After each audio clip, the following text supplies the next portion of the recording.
Hello, my name is Devon Overton. I'm studying for my bachelor's in human resources development, and I will be studying for my master's in human resource management following my bachelor's degree or my bachelor's program.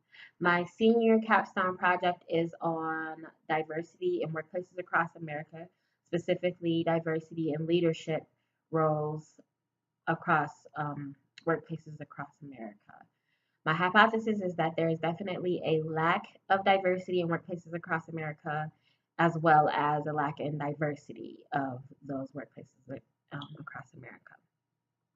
There was a point in time where obviously U.S. history showed that there was majority population of white people or white men in general, and they definitely dominated the workplace because that was reflective of the population. Obviously, over time, America has become a melting pot of multiple different cultures, multiple different types of people, and my studies have showed me that there's definitely a disconnect somewhere there where the workplaces across America are not reflecting the population as they should. This is definitely an issue for organizations, and I will present some solutions for this issue mostly because um, when there isn't a diverse candidate pool or workforce, companies and organizations miss out on all of the different things that diverse candidates and workers can bring to the table, the different perspectives, different cultures, the different ways of solving problems, the different ways that people can work together when they are able to look at problems from a different point of view. And in many organizations, especially where there is advertisement or they're trying to appeal to many different type of people and gain customers, um, organizations definitely do themselves a disservice when they do not hire or retain diverse candidates. Now, when I say diverse, I like to cover all areas.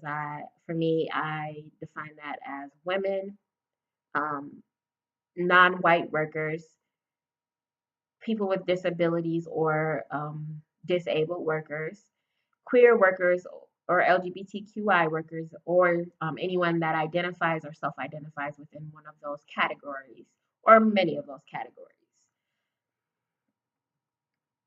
So I want to start with some statistics that I'll be reading off verbatim here. So in the United States, there are currently over 325 million people. There are about 14 or 145 million jobs in the US. About 152 million report being employed.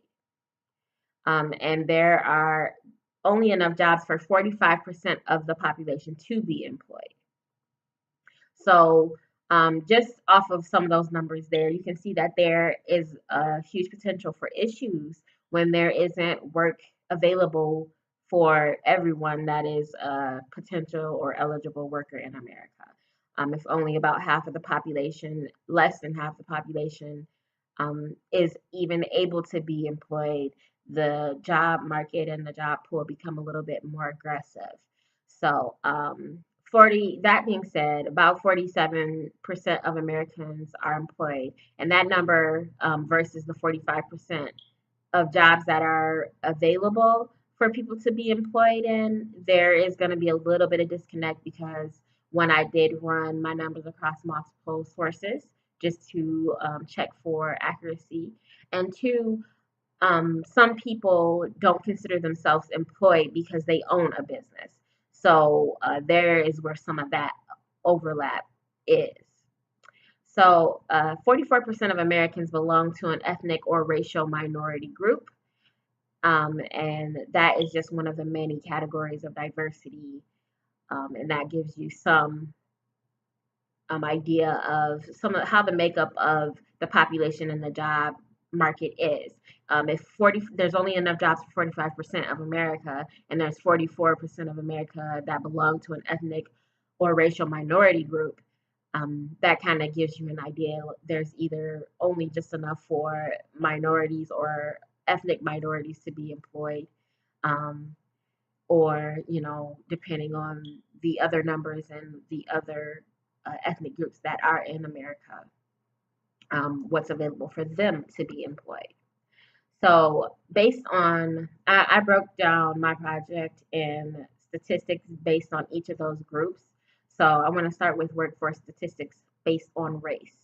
The American workforce is 79% white, while the American population is only 62% white. So, there's almost a 20% gap between how many Americans are considered white and how many Americans are employed. So that leaves the majority of the workforce that is employed to be white Americans or consider themselves white Americans. And that would be like a non Hispanic white because I think that it's important to recognize that race isn't always the same as ethnicity or nationality. There are white people in almost every country. There are black people in almost every other country. There's brown people in many, many countries. So nationality does play a role in the availability for work and the statistics for workplaces. So this leaves non-white workers to cover less than 21% of the workforce, although they make up 45% of the population, which is almost half. So again, now there is over a 20% gap there in the population of non-white workers and the number of non-white workers that are employed. So there is some intersectionality amongst biracial and multiracial citizens and workers. Um, Many people can identify as one thing or the other. I personally have heard many people identify as one thing or the other because they think it'll be beneficial in them gaining employment.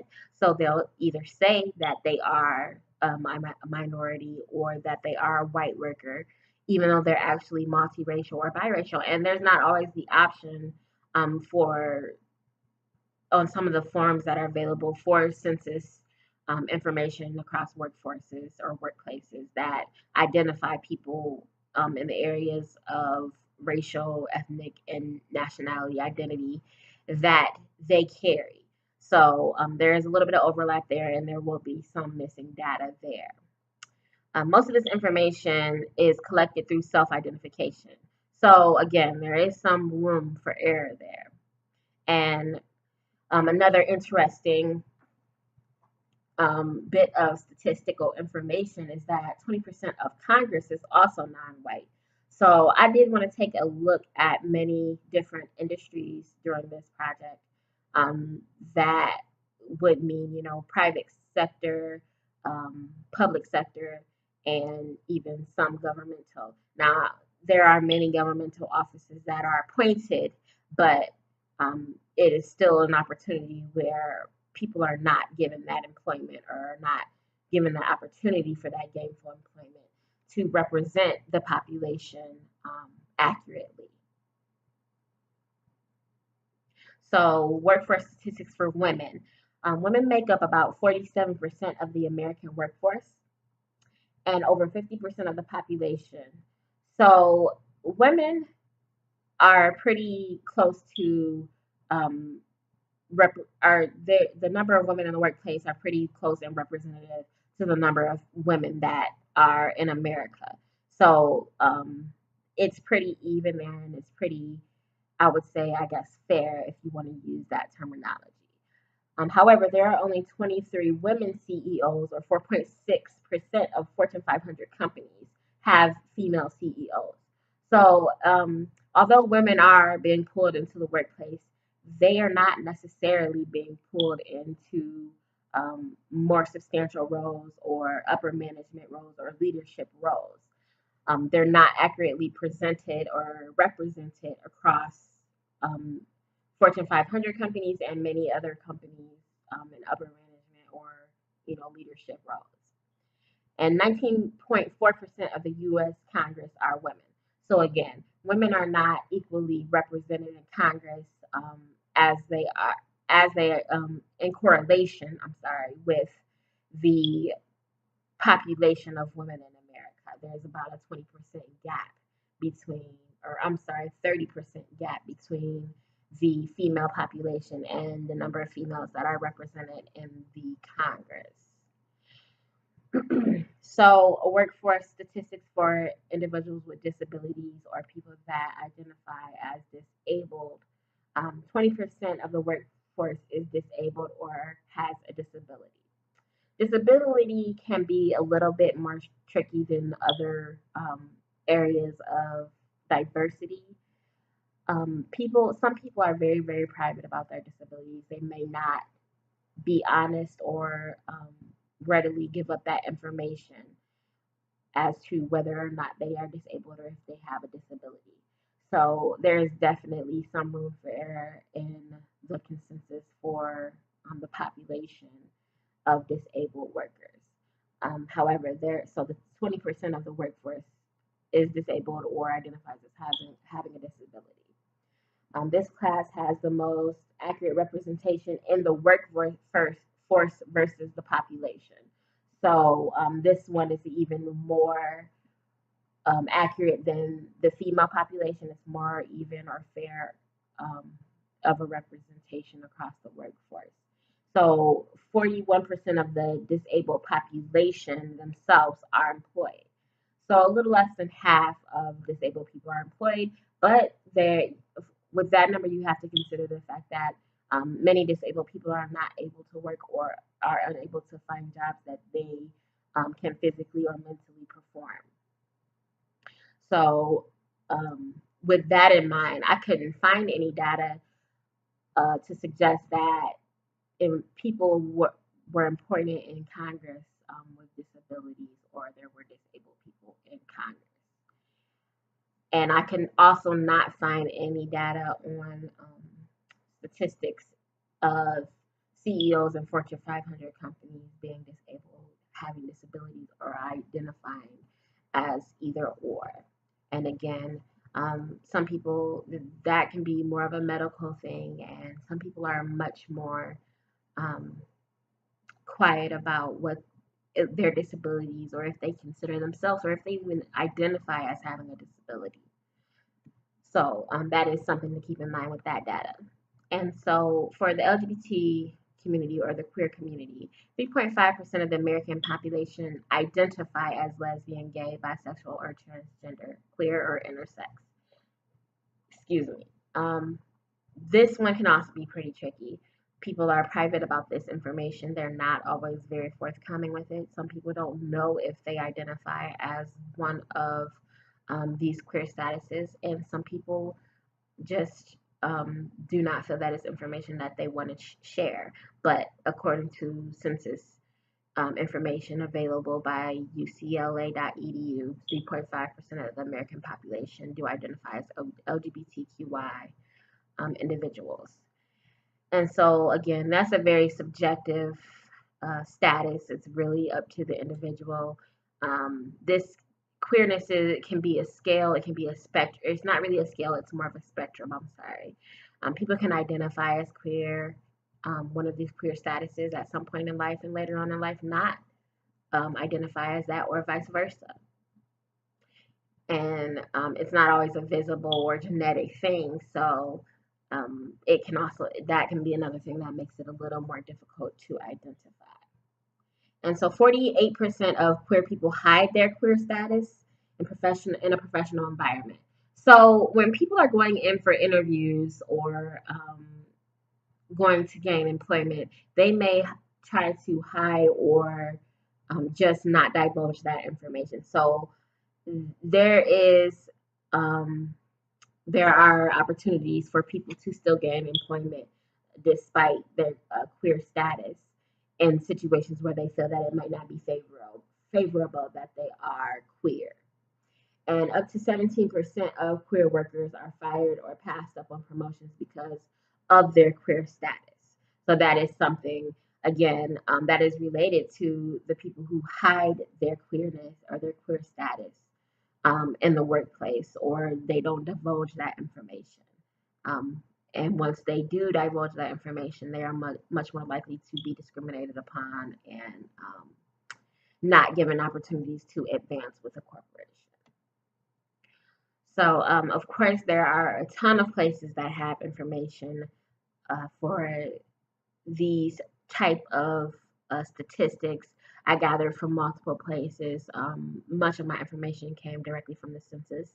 I wanted to gain as much unbiased data as possible because one thing that I did notice while I was researching, if I specifically researched a specific title or some specific information, and I posed the question a specific way, the data would come out favorable to the question that I was asking versus um, giving me a straight on representation, or more likely the article would be favorable to whatever it was I was asking and how I was asking it versus just being a straight and direct interpretation of the data. So there are many solutions on how to remedy this issue. Um, Much of that it comes from an unbiased place. If individuals, organizations, or corporations are willing to be more unbiased and possibly outsource their retention and management resources or procedures, it might be more likely that there is less of a divide or less of a discrimination and adding on diverse candidates. And I found that there are also many, many corporations and organizations that simply just do not know where, how, and why to really recruit diverse applicants. But as long as organizations are aware and they take steps towards diversity and really just inclusion and representation in general, um, that is really typically the first step. And I think that it's important to really attempt to utilize staffing agencies or maybe even outsource some of the available human resource organizations or processes and procedures, because that way, although there might be a lack in finding candidates that fit within a company culture per se, they might be able to bring in candidates that kind of improve or update that company culture. And as long as someone can do their job and they are ethical, there really shouldn't be a an issue with bringing in many different diverse candidates with potential different cultural backgrounds. So that is the conclusion of my project. Um, Thank you all for listening. Thank you for taking the time to consider any of the information that I've presented here. And I will include portions of this video in my PowerPoint. Thank you.